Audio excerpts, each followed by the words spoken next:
Hello বন্ধুরা, কেমন আছো? আশা করি তোমরা ভালো আছো আর সুস্থ আছো। আমার চ্যানেলে নতুন বন্ধু হয়ে থাকলে চ্যানেলটিকে সাবস্ক্রাইব করে রাখার অনুরোধ রইল। তাহলে চলো পুরো ভিডিওটি দেখো আর লাইক শেয়ার কমেন্ট করো। তাহলে চলো উপকরণগুলো দেখে নাও কী কী নিয়েছি। এখানে নিয়েছি আমি মিষ্টি কুমড়ো। এই মিষ্টি কুমড়োর দিয়ে আজকে আমি রেসিপিটি বানাবো। মিষ্টি কুমড়োটা ভালো করে খোসাটা ছাড়িয়ে নিয়েছি, নিয়ে ছোটো ছোটো করে কেটে নিয়েছি। আর এদিকে নিয়েছি আলু আর কাঁচা ছোলা। কাঁচা ছোলা দিয়ে আজকে রেসিপিটি কুমড়োর বানাবো।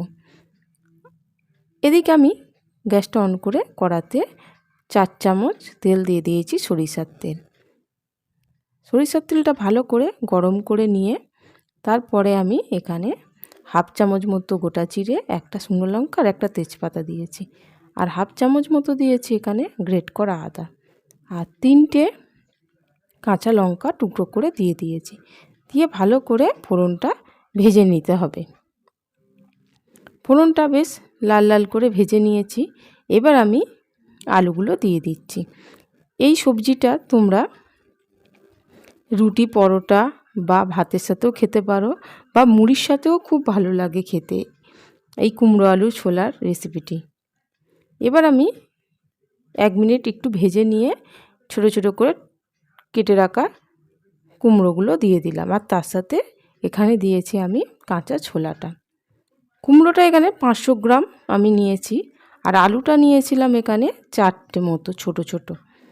আর নিয়েছি ওই 1 কাপের মতো, রেগুলার যে আমরা কাপে চা খাই ওই কাপের 1 কাপ ছোলা নিয়েছিলাম। এবার ভালো করে একটু নেড়ে চেড়ে মিশিয়ে নেওয়ার পরে একটু চাপা দিয়ে দিলাম। চাপাটা দিলে একটু মজে আসবে আলুটা আর কুমড়োটা। ভালো করে নেড়ে চেড়ে নেওয়ার পরে আমি এবার এখানে কিছু গুঁড়ো মশলা অ্যাড করব। তার আগে এখানে গ্যাসের ফ্লেমটা একদম মিডিয়ামে দিয়ে রেখেছি, হাইতে একদম দিয়ে রান্নাটা করা যাবে না। হাফ চামচ করে নিয়েছি হলুদ গুঁড়ো, জিরে গুঁড়ো, আর পরিমাণ মতো লবণ আর পরিমাণ মতো চিনি, মানে সব হাফ চামচ করে গুঁড়ো মশলা নিয়েছি, কিন্তু চিনিটা নিয়েছিলাম 1 চামচ মতো। এই তরকারিতে একটু চিনির ভাগটা বেশি দিলে বেশ ভালো লাগে খেতে। বেশ খানিকক্ষণ আমি এরকম করে নাড়িয়ে নিয়েছি। আর গ্যাসের ফ্লেমটা মিডিয়ামে দিয়ে রাখতে হবে, বেশি হাই করে দিলে এটা পুড়ে যেতে পারে মশলাগুলো। এবার আমি একটু এখানে জল দিয়ে দিলাম। এই তরকারিটা একটু গামাখা গামাখা হবে, আর মুড়ির সাথে খুব ভালো লাগে। তোমরা সকালে ব্রেকফাস্টেও এই তরকারিটা করে টিফিনে খেতে পারো, বা রাত্রে রুটি পরোটার সাথে খেতে পারো, খুব সুন্দর খেতে লাগে।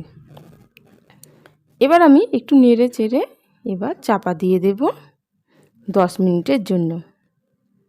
10 থেকে 15 মিনিট পরে আমি ঢাকনাটা খুলে এবার একটু ফেরো নেড়ে চেড়ে মিশিয়ে নিচ্ছি।